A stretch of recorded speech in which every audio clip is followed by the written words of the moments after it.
మనం మన హిందూ ధర్మాన్ని కాపాడుకోవడం ఫస్ట్ మొదలే భారతీయ జనతా పార్టీ స్టార్ట్ చేస్తుంది కాబట్టి ఒక్కసారి మనం అందరం కూడా గట్టిగా నినాదాలు వేయాలి. భారత్ మాతాకి, భారత్ మాతాకి జై శ్రీరామ్, రామ లక్ష్మణ జానకి. సోదరుడు భారతీయ జనతా పార్టీ జిల్లా ఉపాధ్యక్షులు నాగోల్ లక్ష్మీనారాయణ గారికి, అదేవిధంగా వేదిక మీద ఉన్న నా తోటి కార్పొరేటర్లకు, నాయకులకు, పెద్ద ఎత్తున ఇక్కడికి తరలి వచ్చిన నిజామాబాద్ నగర మహిళా సోదరిమణులకు, యువకులకు, నా తోటి కార్యకర్తలందరికీ కూడా హృదయపూర్వక నమస్కారాలు తెలియజేస్తాం. ఏదైతే మనం ఎన్నికల పర్వంలో ఉన్నాం, ఇంకా 4 రోజుల్లో మనం అందరం కూడా ఓటు వేసే సమయం దగ్గరికి వచ్చింది. మనం ఒక్కసారి ఆలోచించాలి. ఎన్నోసార్లు ఓట్లు వేశాం, ఇవి ఈ ఓట్లు అనేటి దేని గురించి జరుగుతున్నాయి అనేది ఒక్కసారి ఆలోచించాలి. మనం గతంలో మొన్న ఎమ్మెల్యే ఎలక్షన్లో ఓట్లు వేసినాం, అవి కేవలం మన రాష్ట్రానికి సంబంధించినవి, ఇక్కడ ఉన్న ముఖ్యమంత్రిని నిర్ణయించే ఎన్నిక. అంతకుముందు గల్లీ ఎలక్షన్లో మనం ఓటేసినాం, కార్పొరేటర్ కానీ ఆ ఎన్నిక మేయర్కు సంబంధించి. కానీ ఇప్పుడు జరిగే ఎన్నిక మాత్రం ఈ దేశం కోసం జరిగే ఎన్నిక, మన భారతదేశం యొక్క ప్రధానమంత్రిని నిర్ణయించే ఎన్నిక. దయచేసి మనం అందరం ఒక్కసారి గుర్తుంచుకోవాలి. దేశంలో పరిపాలించే రాజు కరెక్ట్ ఉంటే కిందున్న వ్యవస్థ అంతా కూడా కరెక్ట్గా ఉంటుంది. కాబట్టి ఇది దేశం కోసం జరిగే ఎన్నిక. కాబట్టి మనం ఓటు వేసేటప్పుడు మనం ఈ దేశ ప్రధాని ఎవరు ఉండాలి అనేది ఒక్కసారి మనం ఆలోచించుకొని ఓటు వేయాల్సిన అవసరం ఉంది.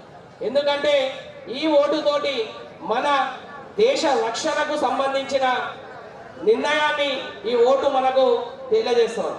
అదే కాకుండా ఈ దేశ రక్షణ, దేశ భద్రత, ఈ దేశంలో ఎక్కడ కూడా అవినీతి జరగకుండా, కుంభకోణాలు జరగకుండా, కేంద్రంలో మంత్రివర్గం మంత్రులు కూడా ఎక్కడ కూడా చిన్న అవినీతి ఆరోపణలు లేకుండా ఉండాలంటే మనం ఈరోజు ఈ 10 సంవత్సరాల్లో నరేంద్ర మోడీ పరిపాలన చూసాం. గతంలో గుజరాత్లో ముఖ్యమంత్రిగా ఉండి 3 సార్లు ముఖ్యమంత్రి చేసి ఎక్కడ కూడా అవినీతి లేకుండా మళ్ళీ 2 పర్యాయాలు ఈరోజు ప్రధానమంత్రిగా దేశానికి సేవ. తనకు ఎటువంటి కుటుంబాపేక్ష లేదు, కుటుంబ రాజకీయాలు లేవు. అదేవిధంగా ఓటు బ్యాంకు రాజకీయాలు కూడా ఈరోజు మన భారతీయ జనతా పార్టీ కానీ మన ప్రధానమంత్రి నాయకత్వంలో జరుగుతుంది.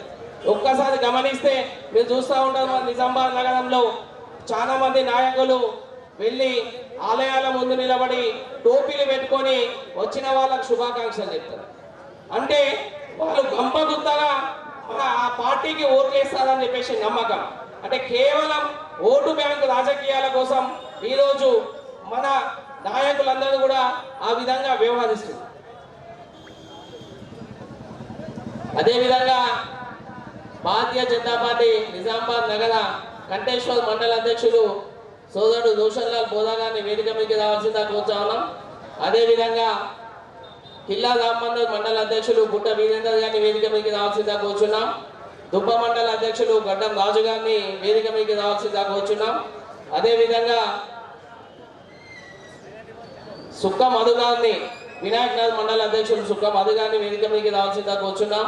అదేవిధంగా మైనార్టీ మోర్చా అధ్యక్షుడు కైసర్ గారిని, దళిత మోర్చా అధ్యక్షుడు బిఆర్ శివప్రసాద్ గారిని వేదిక మీదకి రావాల్సిందా కోరుచున్నాం. కాబట్టి మనం ఒక్కసారి పెద్దలు, అదేవిధంగా డాక్టర్ కొండ ఆశన్న గారిని కూడా దయచేసి వేదిక మీదకి రావాల్సిందా కోరుచున్నాం. కాబట్టి మనం అందరం కూడా ఒక్కసారి ఆలోచించాల్సిన అవసరం ఉంది. కరోనా సమయంలో ప్రపంచం మొత్తం కూడా అల్లకల్లోలం అతలాకుతలం అవుతా ఉంటే భారతీయ జనతా పార్టీ, భారతదేశ ప్రధాని మన ప్రియతమ నాయకులు నరేంద్ర మోడీ గారు వేరే ప్రభుత్వం ఉంటే పక్క దేశాల వైపు చూసిన పరిస్థితి గతంలో చూసినాం. కానీ ఎక్కడ కూడా మన నరేంద్ర మోడీ గారు ఇంత కూడా ప్రజలకు ఇబ్బందులు కావద్దని చెప్పేసి ఎక్కడ కూడా మనకు ప్రాబ్లం కావద్దని వ్యాక్సిన్ మన దేశంలోనే తయారు చేసి మనందరికీ కూడా ఉచితంగా వ్యాక్సిన్ ఇవ్వడం జరిగింది. మనమందరము కూడా మన ఏరియాలో ఉన్న హెల్త్ సెంటర్లో వెళ్ళి వ్యాక్సిన్ తీసుకోవడం జరిగింది. అవే కాకుండా పనులు లేక తినడానికి ఆహారం లేక ఇబ్బందులు పడతా ఉంటే రేషన్ని కూడా మనకు ఫ్రీగా అందించిన ఘనత నరేంద్ర మోడీ. అదే కాకుండా అప్పుడు అందుబాటులో ఉన్న చిరు వ్యాపారులకు రుణాలు ఇవ్వడం, మన అకౌంట్లలో దాదాపు మన ఖర్చులకు ఏర్పడే విధంగా డబ్బులు పంపడం, అవన్నీ కూడా మీరు ఒక్కసారి ఆలోచించాల్సిందిగా నేను తెలియజేస్తా ఉన్నాను. అదే కాకుండా 2 సంవత్సరాలు కోవిడ్ ద్వారా ఇబ్బందులు ఏర్పడ్డా కానీ ఎక్కడ కూడా ప్రజలకు ఇబ్బంది కాకుండా తినడానికి రేషన్ షాపుల ద్వారా ఫ్రీగా బియ్యాన్ని సరఫరా చేసి ఇప్పటి వరకు కూడా ఇంకా అదే ఫ్రీ బియ్యాన్ని అందిస్తున్నారంటే మన భారతదేశ ప్రధాని యొక్క గొప్పతనం ఒక్కసారి ఆలోచించారు.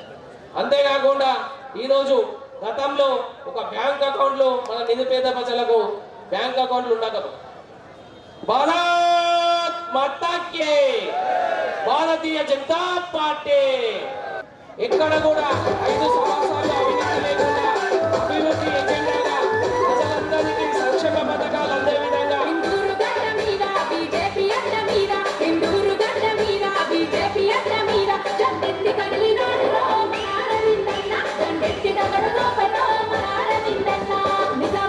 పెద్దలు గౌరవమెలిసి అరవింద్ ధర్మపురి గారిని వేదిక మీదకి రావాల్సిందిగా కూర్చున్నాం. రాష్ట్ర పార్టీ కార్యదర్శి పల్లాగే గారిని వేదిక మీదకి రావాల్సిందిగా కూర్చున్నాం.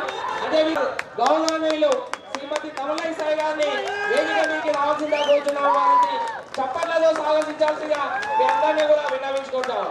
అదేవిధంగా మన ప్రియతమ నాయకులు నిజామాబాద్ అల్పన్ శాసనసభ్యులు గౌరవనీయులు శ్రీ ధర్మల్ సూర్యనారాయణ గారిని కూడా వేదిక మీదకి రావాల్సిందిగా కోరుతాం. భారత్ మాతా కీ భారతీయ జనతా పార్టీ కార్పొరేటర్లు అందరూ కూడా వేదిక మీదకి రావాల్సిందిగా కోరుతున్నాం.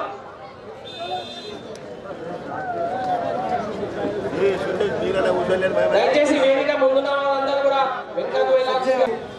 రాష్ట్ర గవర్నర్ తమిళసై సౌందర్యరాజన్ గారికి మరియు ఇక్కడికి విచ్చేసినటువంటి మన పార్లమెంట్ సభ్యులు గారికి మరియు స్థానిక శాసనసభ్యులు ధన్పాల్ సూర్యనారాయణ గారికి మరియు బీజేపీ రాష్ట్ర కార్యదర్శి నిర్దేశించి సభ్యులు ధన్పాల్ సూర్యనారాయణ గారిని మాట్లాడాల్సిందిగా కోరుచున్నాం.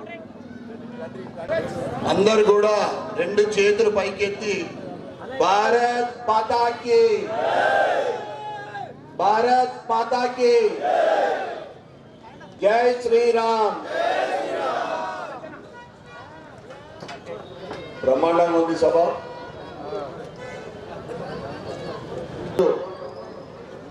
13వ తారీఖున ఏదైతే పార్లమెంట్ ఎన్నికల దృష్ట్యా ఈరోజు కంటేశ్వర్ టీ కార్నర్ చౌరస్తాలో ఈ కార్యక్రమానికి ముఖ్య అతిథిగా విచ్చేసిన మన తెలంగాణ రాష్ట్ర మాజీ గవర్నర్ శ్రీమతి సౌందర్యరాజన్ గారికి మరియు మన అందరి ప్రియతమ నాయకుడు ఎంపీ మరొకసారి 2వసారి ఎంపీగా పోటీ చేస్తున్న మన అరవింద్ ధర్మపురి గారికి, రాష్ట్ర కార్యదర్శి పల్లె గంగారెడ్డి గారికి మరియు వేదిక మీదున్న జిల్లా రాష్ట్ర పదాధికారులకు, కార్పొరేటర్ సోదర సోదరులకు, ఫ్లోర్ లీడర్ శ్రవంత్ రెడ్డి గారికి, మహిళా జిల్లా అధ్యక్షురాలు ప్రవళిక గారికి మరియు వేదిక ముందున్న మా అన్నదమ్ములకు, అక్క చెల్లెలందరికీ కూడా నా యొక్క సాయంకాల నమస్కారాలు. మనందరికీ తెలుసు, ఇక్కడ ఉన్న వాళ్ళు ఎన్నో ఎలక్షన్లు చూసిండ్రు, ఎన్నో ఎలక్షన్లలా కూడా ఓటు వేసిండ్రు.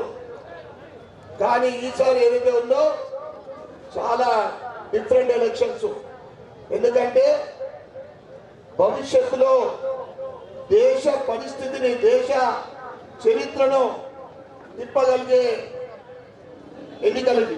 ఎందుకంటే ధర్మం అధర్మం ఒకవైపు, నీతి అవినీతి, దేశ అభివృద్ధి, దేశ విచ్ఛిన్నం నరేంద్ర మోడీ గారు ధర్మం కోసం పనిచేస్తే ఏదైతే ఇండియా కూటమి అన్న కాంగ్రెస్ ఉన్నదో వాళ్ళు విచ్ఛిన్నానికి అధర్మానికి పాల్పడతా ఉన్నారు. నరేంద్ర మోడీకి అది గత 10 సంవత్సరాల పరిపాలన మనం చూసినాం. ఒక మచ్చ లేకుండా, ఒక అవినీతి లేకుండా, ఒక స్కామ్ లేకుండా ఈరోజు ప్రజల కోసము 10 సంవత్సరాలు ఒక లీవ్ తీసుకోకుండా 15 నుంచి 18 గంటలు పనిచేస్తున్న నరేంద్ర మోడీ గారు ఇంకొక వైపు ఇందిరా కూటమి ఏదైతే ఇండియా అంటారు కాంగ్రెస్ అధర్మం కోసం కేవలము టోపీలు పెట్టుకొని గడ్డలు పెంచుకున్న కోసం పనిచేస్తూ ఉంది. మన హిందువుల కోసం పనిచేస్తలేదు ఆ పార్టీ. ఎందుకంటే హిందువులు అంటే చులకన, హిందువులు అంటే అగౌరవం వాళ్ళకు, హిందువులు కళ్ళకు కనిపేరాలకు ఇక దేశం ఇచ్చినామని చెప్తా ఉన్నా. ఏదైతే దేశంలో ఇప్పుడు పౌర సిఏఏ ఎన్ఆర్సి పౌర సవరణ బిల్లు ఏదైతే ఉందో దాన్ని వ్యతిరేకిస్తూ ఉన్నారు. కశ్మీర్లో 370 ఆర్టికల్ తర్వాత కశ్మీర్ ఇంతకుముందు మన భారతదేశంలో భాగమైనట్లు మనకు కనిపించకపోతుండే. పాకిస్తాన్ వాళ్ళు మాదంటా ఉంటుంటారు. అప్పుడు 370 ఆర్టికల్ రద్దు చేసిన తర్వాత ఏదైతే భారత మాత శిరస్సు మనకు కశ్మీర్, ఈరోజు 370 ఆర్టికల్ రద్దు తర్వాత వికసిత్ భారత్, వికసిత్ కశ్మీర్ కనిపిస్తా ఉంది. కాంగ్రెస్ గవర్నమెంట్ కేంద్రంలో వస్తే మళ్ళీ 370 ఆర్టికల్ మళ్ళీ ఇంప్లిమెంట్ చేస్తారట. ఆ ఇటలీ కాంగ్రెస్ ఏదైతే ఉందో అది చీలకుండా పోయి పాకిస్తాన్ గొప్ప చెప్తారట. ఇది వాళ్ళ అవినీతి. ఈరోజు మనం అయోధ్య రామ మందిరం చూసినాం. 22 జనవరి రోజున 500 సంవత్సరాల తర్వాత బాలరాముడి ప్రాణ ప్రతిష్ఠ కార్యక్రమం ఇక్కడ చూసిన వాళ్ళందరం కూడా, మరి ఈ తరం వాళ్ళందరం కూడా ఎంత అదృష్టం చేసుకుంటేనో ఆ కార్యక్రమం చూడడం జరిగింది. వాళ్ళు మళ్ళీ అధికారం కాంగ్రెస్ వస్తే రామ మందిరానికి తాళాలు వేస్తారట. ఇది కాంగ్రెస్ నీతి. ఇక భారతీయ జనతా పార్టీ మనకి ఏం చేసిందో చాలాసార్లు మనము చాలా సందర్భాల్లో చాలా సమావేశాల్లో విన్నాం. 0 అకౌంట్ తోటి ప్రారంభించిన నరేంద్ర మోడీ గారి పరిపాలన, కరోనాలో ఫ్రీ వ్యాక్సిన్ 1 రూపాయి తీసుకోకుండా ప్రపంచంలో భారతదేశం ఏకైక దేశం మాత్రమే. ఏదైతే ఆ తర్వాత మహిళా మనులకు ఆవాస్ యోజన కింద 4 కోట్ల ఇళ్లు కట్టిస్తే, తెలంగాణలో కూడా 2 లక్షల ఇళ్లకు డబ్బులు ఇస్తే, మన అర్బన్ నిజామాబాద్కు 3000 ఇళ్లకు పైసలు వచ్చినాయి. కానీ ఎవరికి కూడా ఒక ఇల్లు కట్టేలే గత టీఆర్ఎస్ ప్రభుత్వం. అదేవిధంగా చిన్న చిన్న లోన్లు, ఆ తర్వాత ఉజ్వల్ యోజన కింద గ్యాస్ కనెక్షన్ ఎవరికి రాలేదో వాళ్ళకు ఫ్రీ ఇస్తా ఉన్నారు. అంటే హర్ ఘర్ జల్ ఏదైతే మిషన్ భగీరథ అనే పేరుతోటి కేంద్ర ప్రభుత్వం నరేంద్ర మోడీకి ఇస్తున్న హర్ ఘర్ జల్ కార్యక్రమం కూడా మిషన్ భగీరథ పేరు మార్చుకున్నారు. అన్నిటికన్నా ముఖ్యమైనది హెల్త్ స్కీమ్ 5 లక్షల రూపాయలు నరేంద్ర మోడీ గారు 10 సంవత్సరాల క్రితము ఏదైతే ప్రతి కుటుంబానికి 5 లక్షల రూపాయల కార్పొరేట్ ట్రీట్మెంట్, అంటే ఏ ప్రైవేట్ దాంట్లో కూడా పోయి చేసుకున్నచ్చు. ఇక్కడ గత బీఆర్ఎస్ ప్రభుత్వము ఆరోగ్యశ్రీ అని పేరు పెట్టి అసలు ఏ హాస్పిటల్లో ఆరోగ్యశ్రీ ఉందో, ఏ బీమారీ దాంట్లో అలా ఇంప్లిమెంట్ అవుతుందో ఎవరు తెలియలేని పరిస్థితి. ఇది పరిస్థితి. భారతీయ జనతా పార్టీ నరేంద్ర మోడీ గారు ఒకటే చెప్తా ఉన్నారు, ప్రజలందరూ కూడా ముక్తంతో కూడా చెప్తా ఉన్నారు, और एक बार మోడీ సర్కార్. దయచేసి అందరూ అనాలి, और एक बार इस बार 400 రూపాయలు. నరేంద్ర మోడీ గారు ఏదైతే సంస్కరణలు సంక్షేమ పథకాలు ప్రవేశపెట్టిండో కానీ మనం ట్రైలర్ చూసినామని చెప్పిండు. 3వసారి ప్రభుత్వం ఏర్పడిన తర్వాత అసలైన సినిమా మనం చూడబోతా ఉన్నాం. ఏదైతే అయోధ్యలో రామ మందిరం అయిందో అదేవిధంగా మథురలో శ్రీకృష్ణుడు కూడా రాబోతాడు. అద్భుతమైన ఆలయం అవుతుంది. అదేవిధంగా కాశీలో, అదేవిధంగా గుజరాత్లో మనం చూసినాం సముద్రంలోకి వెళ్ళి జగన్నాథుని, అది కూడా పైకి వస్తుంది. అంటే ఇవన్నీ మన ధర్మం కూడా అభివృద్ధి చెందుతూ ఉంది. హిందుత్వం కూడా రోజు రోజుకు పటిష్టమవుతా ఉంది. ఇది భారతీయ జనతా పార్టీ ఎదుగుదల. తెలంగాణలో కూడా మీ అందరి ఆశీర్వాదంతో గత 5 నెలల క్రితము 75,500 ఓట్లు వేసిన మీ అందరికీ కూడా నేను తల వంచి నమస్కరిస్తా ఉన్నాను.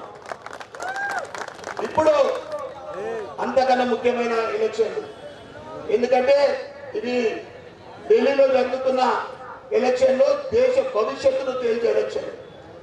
ఇక ఇక్కడ మన ముఖ్యమంత్రి రేవంత్ రెడ్డి భారతీయ జనతా పార్టీ తెలంగాణలో 17 సీట్లలో అత్యధిక స్థానాలు గెలుస్తుందని ప్రతి సర్వే కూడా చెప్తా ఉంది.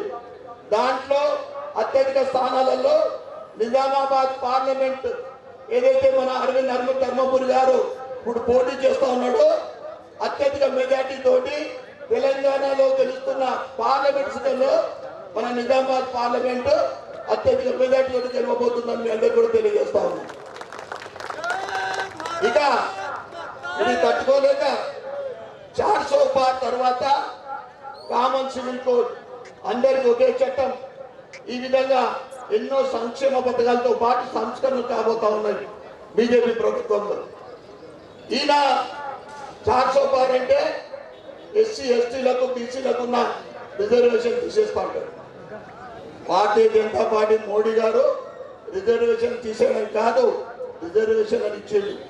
అగ్రవర్ణాల పేదల గురించి స్వతంత్రం వచ్చిన తర్వాత ఏ పార్టీ కూడా పట్టించుకోలేదు.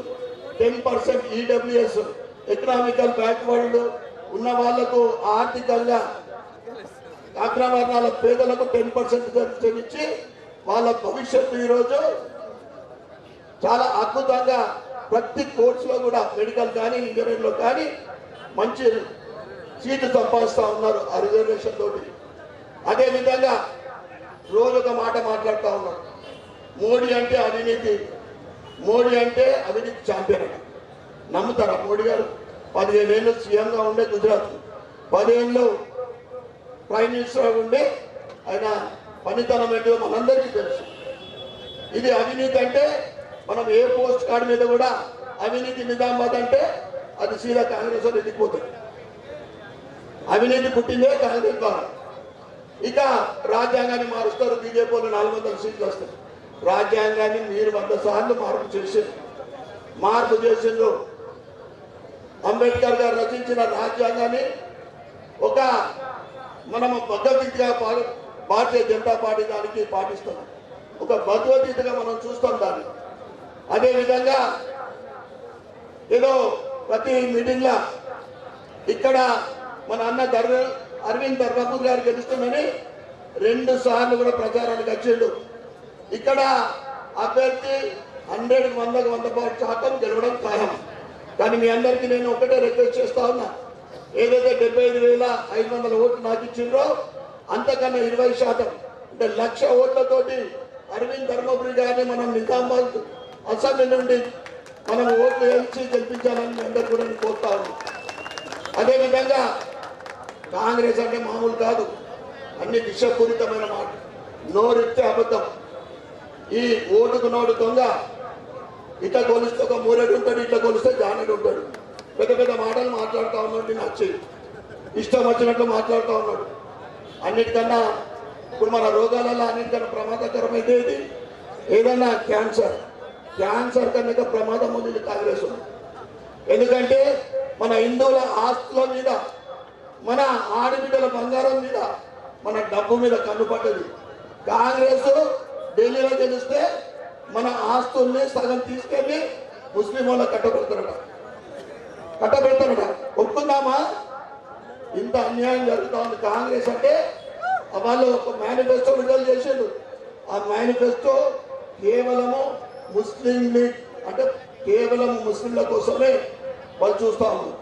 ఇదంతా పక్కన పెడితే మన నిజామాబాద్ ప్రమాద గంటికలు మోగుతూ ఉంటాయి. మనము గాంధీ చౌక్ ఇంతకు ముందు బోధనలో అంటుంటివి, ఆ తర్వాత ఇప్పుడు గాంధీ చౌక్ నుంచి పోతే మన హిందువులు ఏది జరిగినా ఏ చిన్న పొరపాటు లేకున్నా కానీ హిందువుల మీద అటాక్ జరుగుతూ ఉంది. మన ఆడబిడ్డలకు మనం చూస్తూ ఉన్నాం, లవ్ జిహాద్ పేరు మీద మత మార్పిళ్ళు అనేక నిజామాబాద్లోనే జరుగుతూ ఉన్నాయి.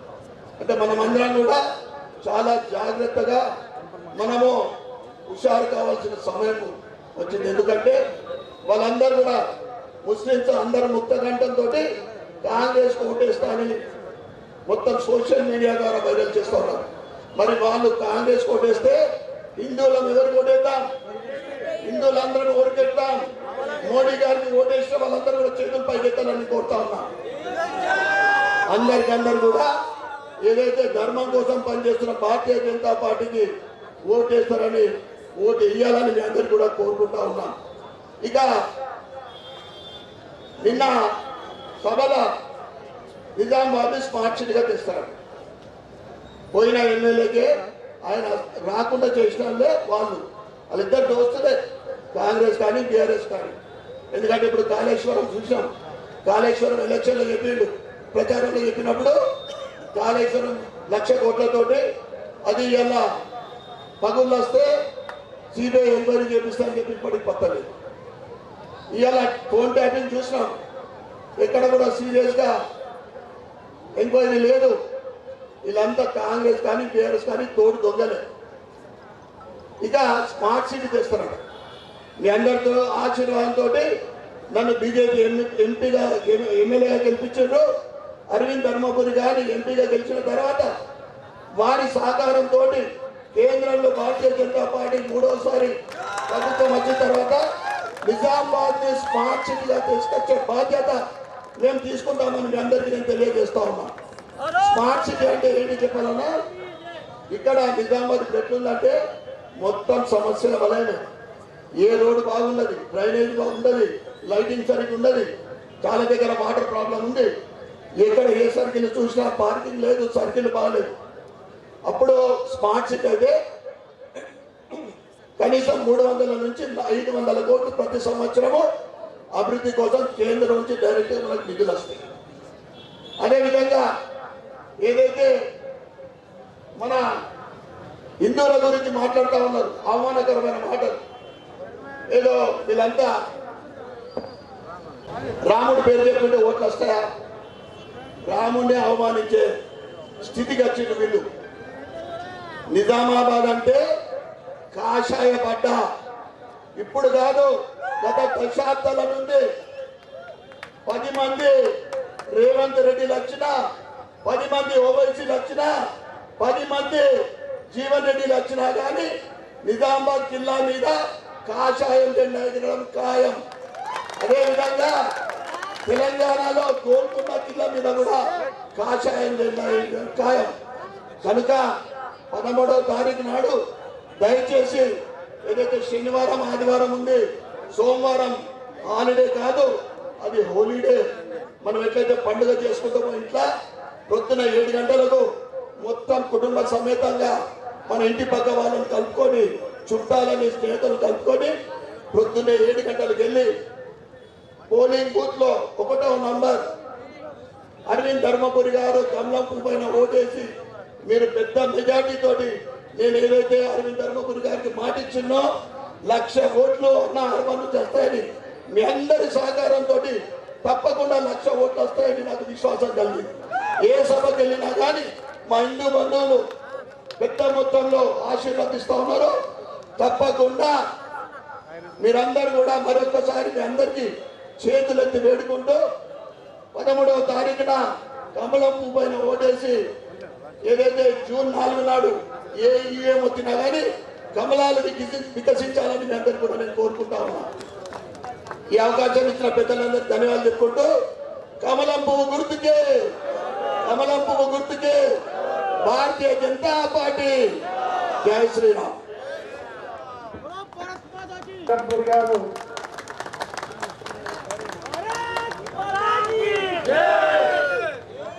అలాగే ఈ కార్యక్రమాన్ని మన young and dynamic leader Arvind Dharmapuri గారిని.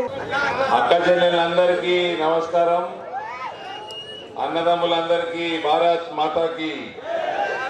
అమ్మ అక్షంతలు వచ్చినాయా? ఇంటికి అక్షంతలు వచ్చినాయా? రాముల వారి ఆశీర్వాదం వచ్చిందా? ఓళ్ళలోకి వచ్చింది, జర చేతులు ఎత్తారమ్మా. అట్లనే చేతులు లేపి జై శ్రీరామ్, జై శ్రీరామ్, జై శ్రీరామ్. పెద్దలు, తెలంగాణ రాష్ట్ర మాజీ గవర్నర్, ఈ మధ్య తమిళనాడు నుంచి భారతీయ జనతా పార్టీ నుంచి లోక్సభకి అభ్యర్థిగా పోటీ చేసిన శ్రీమతి తమిళసై సౌందరరాజన్ గారు, నిజామాబాద్ ఎమ్మెల్యే సోదరులు పెద్దలు ధన్పాల్ సూర్యనారాయణ గుప్తా గారు, రాష్ట్ర కార్యదర్శి భారతీయ జనతా పార్టీ పల్లెగంగారెడ్డి గారు, నిజామాబాద్ ఫ్లోర్ లీడర్ శ్రీమతి శ్రవంతి రెడ్డి గారు, వేదిక మీద ఉన్న భారతీయ జనతా పార్టీ నాయకులు, కార్పొరేటర్లు, సీనియర్లందరికీ, కార్యక్రమానికి విచ్చేసిన అన్నదమ్ములు అక్కచెల్లెలందరికీ కూడా చేతులు జోడించి నమస్కారాలు తెలియజేస్తా ఉన్నా. ధన్పాల్ సూర్యనారాయణ అన్న, మీరందరూ పెద్ద మెజార్టీతో గెలిపించినందుకు ఫస్ట్ ఆఫ్ ఆల్ అందరికి కూడా మాట్లాడుతుంటే నేను ఫస్ట్ టైం విన్న సూర్యన్న కోపం వచ్చింది. సూర్యన్న చాలా సౌమ్యుడు, దానవీర సూరకర్ణుడు, ఎవరికి నో అని చెప్పాడు, ఏది అడిగినా తప్పకుండా సహాయం చేస్తాడు. అట్లాంటి ఆయన కూడా కోపం వచ్చింది. నిన్న రేవంత్ రెడ్డి వచ్చి అనాప్షణ వాగిపోయింది. హిందువులందరినీ రాముని చూపెట్టుకొని ఓట్లు అడుగుతున్నారని మన పిచ్చగాళ్ళు హిందువులు అని ఇష్టానుసారంగా మాట్లాడితే ఫస్ట్ టైం నేను సూర్యన్న కోపం రాగా చూసిన. నేను సూర్యన్న కోపం వచ్చిందంటే తప్పకుండా ఆ దుర్మార్గుడు తప్పు మాట్లాడిపోయినట్టే లెక్క. ఇలా ఎన్నిక వచ్చిందమ్మా, ఎన్నికలు వస్తూ ఉంటాయి పోతా ఉంటాయి, కానీ ఇది నరేంద్ర మోడీ ఎన్నికమ్మా. నరేంద్ర మోడీ ఎన్నిక ఇది. దేశ భవిష్యత్తు, దేశ సురక్షితంగా ఉండాలంటే ఈ ఎన్నిక చాలా ముఖ్యమైనది. హిందువులందరికీ భవిష్యత్తులో మన తరాలన్నీ, మన ధర్మం, మన సంస్కృతి, మన సాంప్రదాయాలు కాపాడుకునే ఎన్నిక ఇది. ఇవాళ ఉగ్రవాద సంస్థలు Simmi, student Islamic movement of India, popular front of India, ఇటువంటి బ్యాండ్ ఉగ్రవాద సంస్థలు కాంగ్రెస్ పార్టీకి బహిర్గతంగా సపోర్ట్ చేయడం జరుగుతూ ఉంది. కాంగ్రెస్ పార్టీ కనీసం సిగ్గుమాలిన తనం కాంగ్రెస్ పార్టీని వాళ్ళు సపోర్ట్ చేస్తామని లేఖలు రాస్తే దాన్ని తోసిపుచ్చడం కూడా చేస్తలేదు, సంతోషపడుతున్నారు కాంగ్రెస్ పార్టీ. ఇవాళ ఉగ్రవాదులతోటి సపోర్ట్ తీసుకొని రాజకీయాలు చేస్తున్న కాంగ్రెస్ పార్టీ ఒకవేళ ప్రభుత్వం ఏర్పాటు చేస్తే భారతదేశ పరిస్థితి ఏమైతుందో ఆలోచన చేయండి. ఇవాళ కాంగ్రెస్ పార్టీ అభ్యర్థి పెద్దలు జీవన్ రెడ్డి గారు నిన్న మొన్న సిటిజన్షిప్ అమెండ్మెంట్ యాక్ట్ ఇంప్లిమెంట్ అయితే ఉగ్రవాదులతో కలిసి భారతీయులకు, మన హిందువులకి భారతదేశ పౌరసత్వానికి ఇవ్వడానికి వ్యతిరేకంగా ధర్నాలు చేస్తున్నాడు.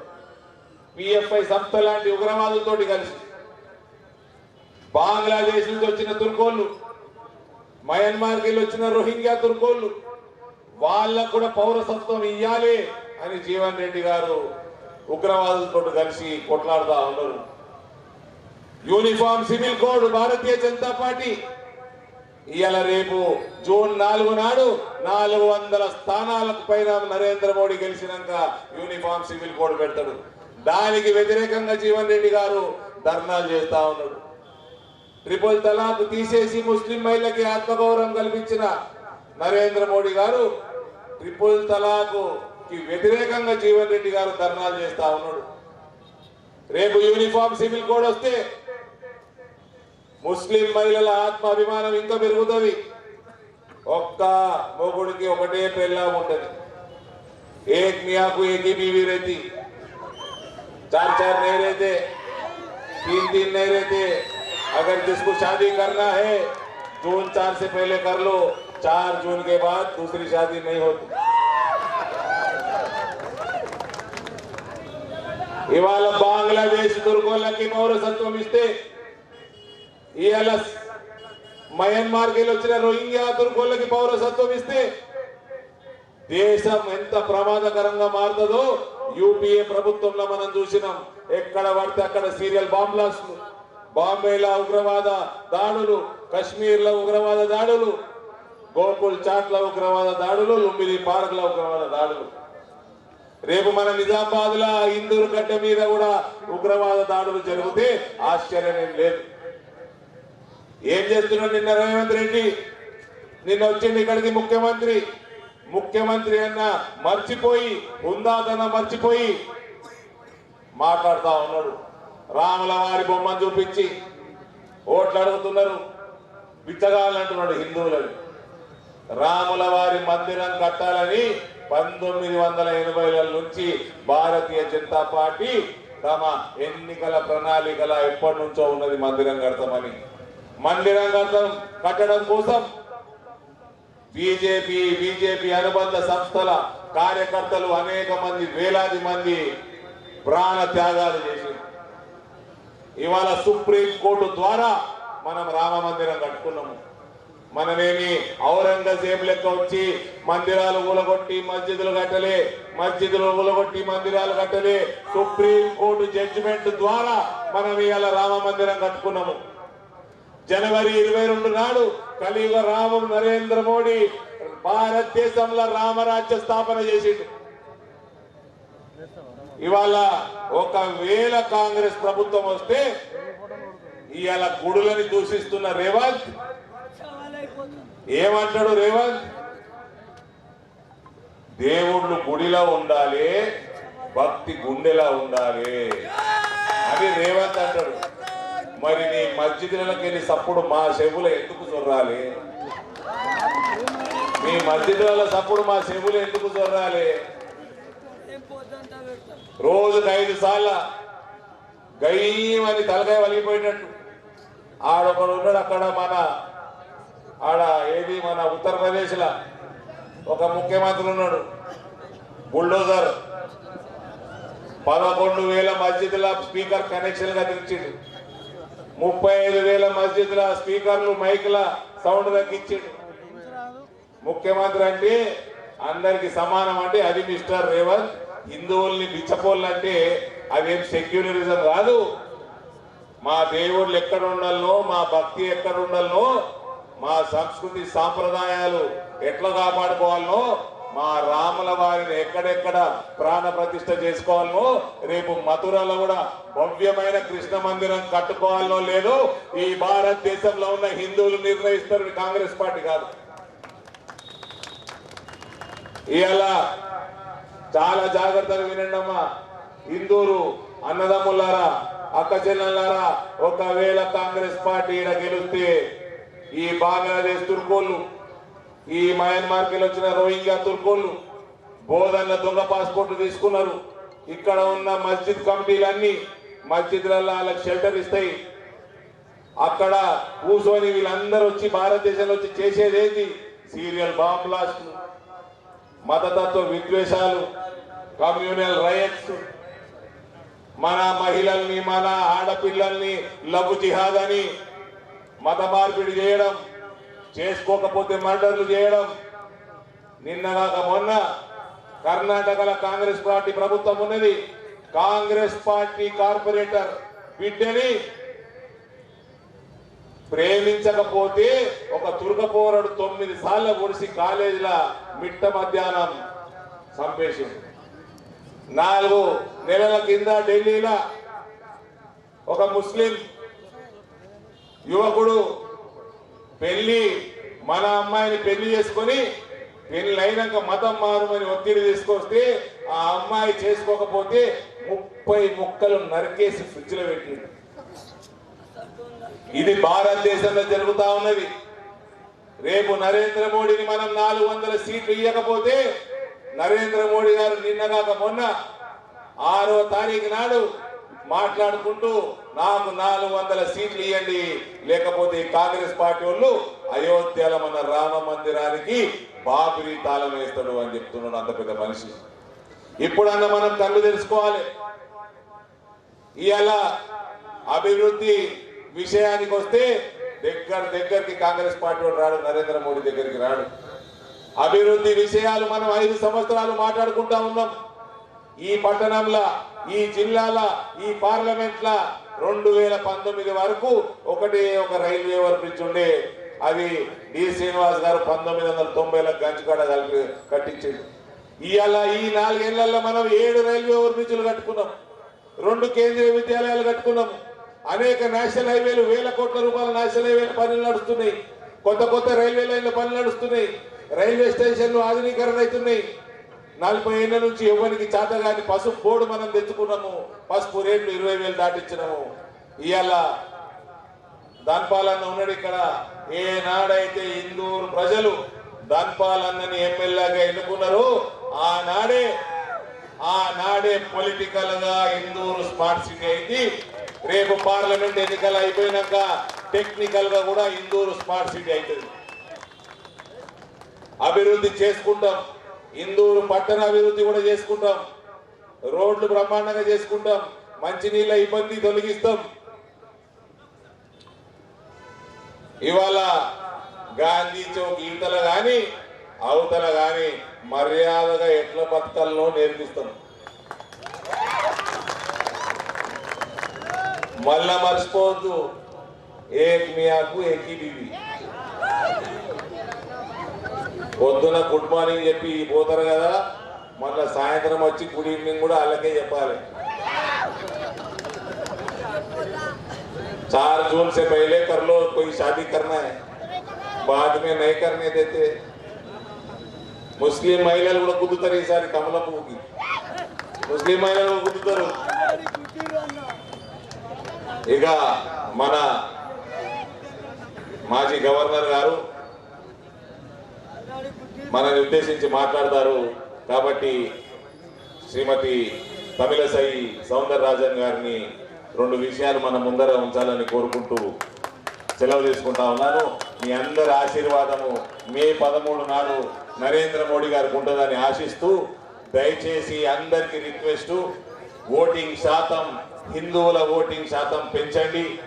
మనం ఓటేద్దాము, మన వాళ్ళందరితోటి ఓటేపిద్దామని మనం శపథం చేసి, నరేంద్ర మోడీ గారికి మన సపోర్ట్ అవసరం కాబట్టి 13 జూన్ నాడు గంట సేపు బయటికి వెళ్ళి మనం పెద్ద ఎత్తున ఓటర్ టర్నౌట్ ఇందూరు పట్టణంలో పెంచాల్సిందిగా కోరుకుంటా ఉన్నాం. భారత్ మాతాకి గారిని ఈ సభను ఉద్దేశించి మాట్లాడాల్సిందిగా కోరుకుంటున్నాను. అందరికీ నమస్కారం. నాకు ఇక్కడ రావడం, మీ అందరు కలవడం నాకు చాలా సంతోషంగా ఉంది.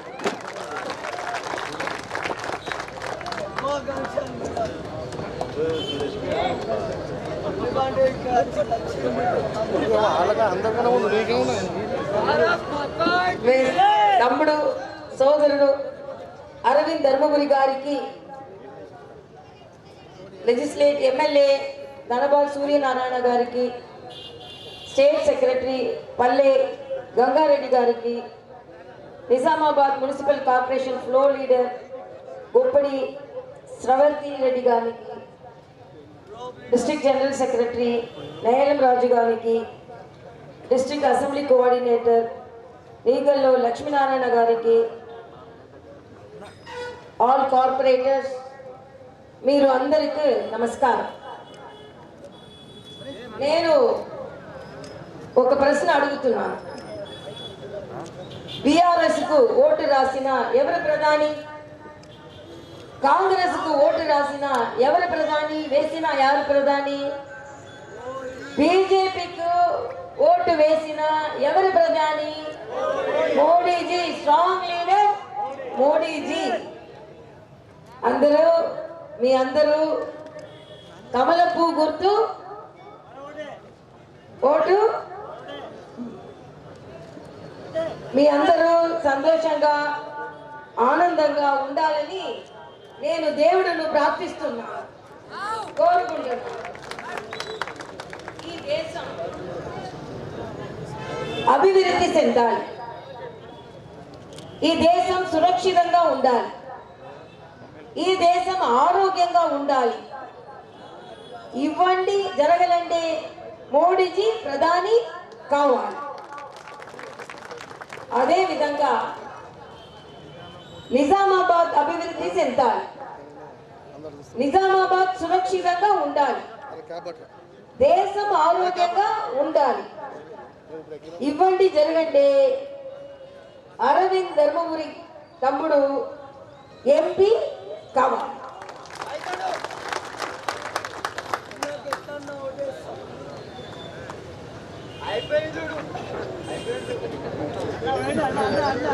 ఈ దేశాన్ని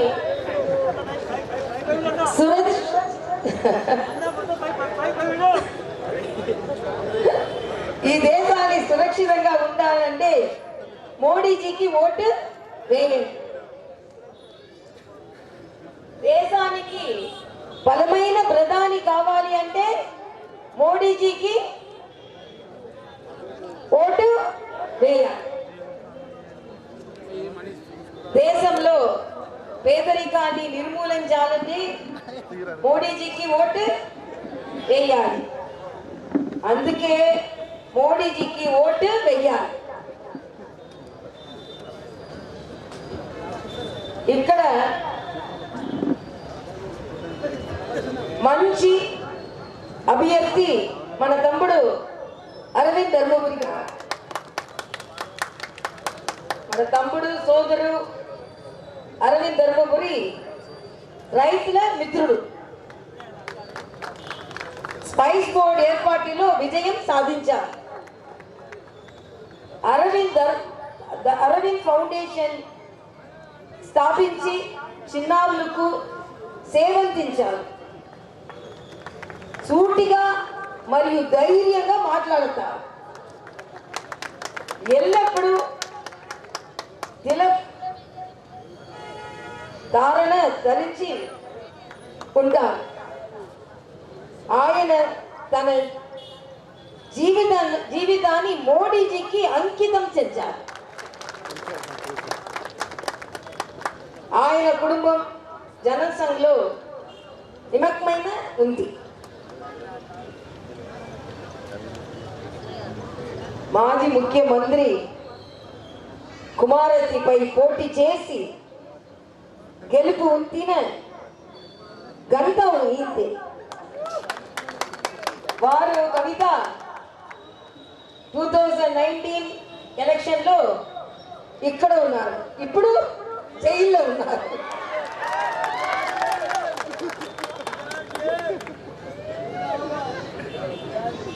అందుకే అరవింద్ ధర్మపురికి ఆ పవర్ మీరు అందరూ తెలుసుకోండి.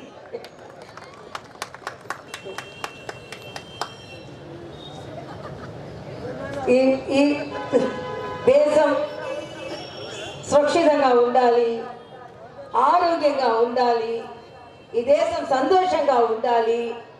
మీ అందరూ కమలకు గుర్తు ఓటు వేయాలి. అందరికీ నమస్కారం, ధన్యవాదాలు.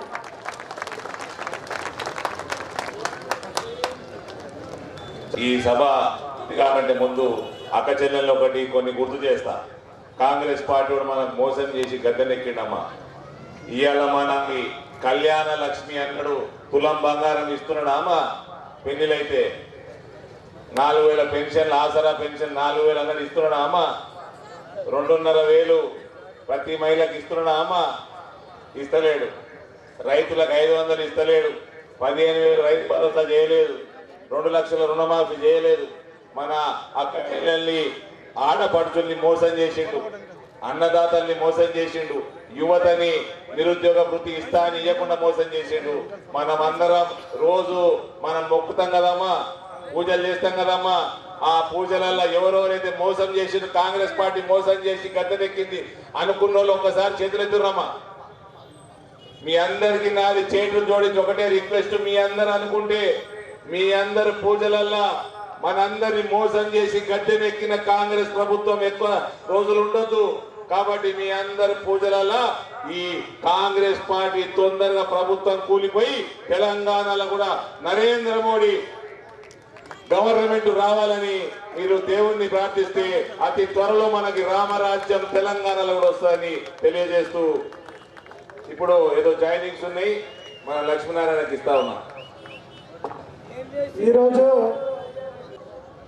మరియు 20వ డివిజన్కు సంబంధించి మన నేలం రాజు గారు వారి పేర్లు ప్రస్తావిస్తారు.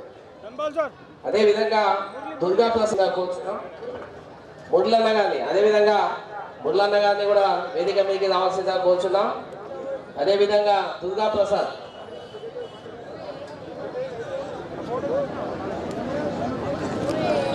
అదేవిధంగా అవినాష్ గారిని వేదిక మీదకి రావాల్సిందిగా కోరుచున్నాం. అదే అనిల్ గారిని వేదిక మీద ఉందాం. అదేవిధంగా సునీల్ గారిని సునీల్ అదేవిధంగా సిరిగిరి నారాయణ గారిని వేదిక మీదకి కూర్చున్నాం. అదేవిధంగా సుధాకర్ సునీల్ సుధాకర్ ప్రవీణ్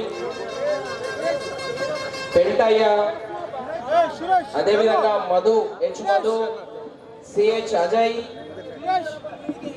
విజయ్ వినీత్ కుమార్ కూడా వేదిక మీదకి రావాల్సిందిగా కోరుతున్నాం. మీరందరికీ కూడా భారతీయ జనతా పార్టీలోకి ఆహ్వానిస్తూ వేయాల్సిందిగా కోరుతున్నాం. భారత్ మాతా కీ